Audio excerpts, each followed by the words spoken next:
नमस्कार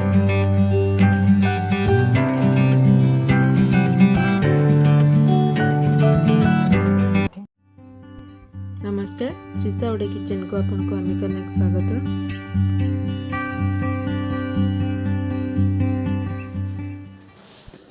आज आम बनैबा चुंगुड़ी आलूर झोल। आपण माने घरे या किपरि सहजरे बनई पारे आज मु आपण मान सहित शेयर करी। आपण माने एटी मो वीडियोटी को लास्ट पर्यंत देखंतु। जदि आपण को भल लगे ताले लाइक एवं आपण फ्रेंड मान सहित शेयर करंतु।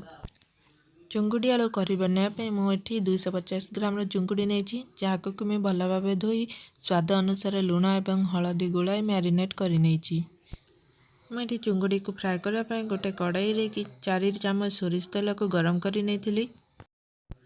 तेल मोर ये गरम है मु मैरिनेट कर रखि चुंगुड़ी गुड़ी को ए पकाई नेबी।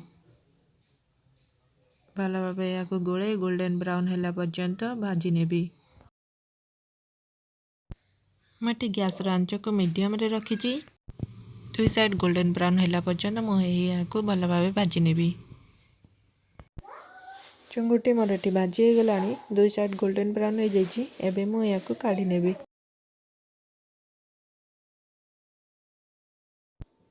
एबे मो सेम प्रोसेस रे बाकी सब चुंगुड़ी गुड़ी को भाजी नेबी।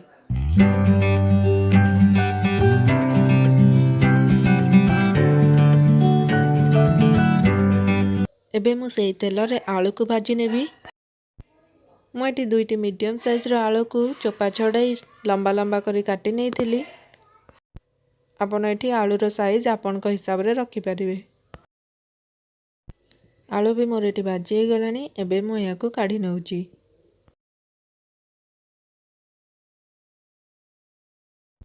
एबे आमे झोल बनै नबा। झोल बनाया पे मु एठी मसला को बाटी नेइची। मसला रे मु एठी 2टी मीडियम साइज रो प्याज 8 ରୁ 10 कुला रसुन खंडे अदा एवं गोटे मीडियम साइज रो टमाटर को बाटी पेस्ट बनाई नेइची। एबे मु गोटे कड़ाई गरम कर 2 ରୁ 3 चामच सोरिष तेल को पकाई नेइची।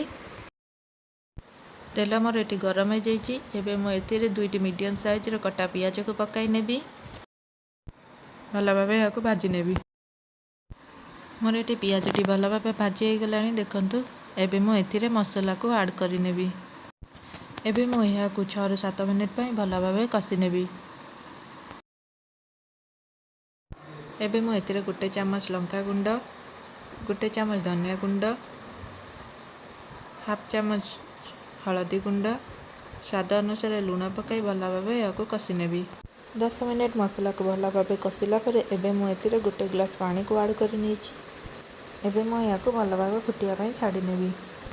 देखंतु मोर एटी पानीटी भल भाव फुटी गलानी। एबे मु भाजी की रखिथिबा चुंगुड़ी एवं आलू को एथिरे ऐड करि नेबी। 5 मिनिट पई या फुटिया पई छाड़ी नेबी। देखंतु मोर एटी गरमा गरम चुंगुड़ी करी बनिकी रेडी हो जाइए। आपण ये गरमा गरम चुंगुड़ी करी को भात किंबा रुटी रे खाई परिबे। आशा करुँची आज रेसिपीटी आपण मानक बहुत ही भल लगी। आपण माने मते मोटिवेशन करने मोर चैनल को लाइक एवं शेयर करंतु। मोर कमेंट बॉक्स रे कमेंट करके जनातु आज रेसिपी आपण मानक केमिति लागिले। पुणी एक नुआ रेसिपी आपण मानक पई नेकी आसीबी।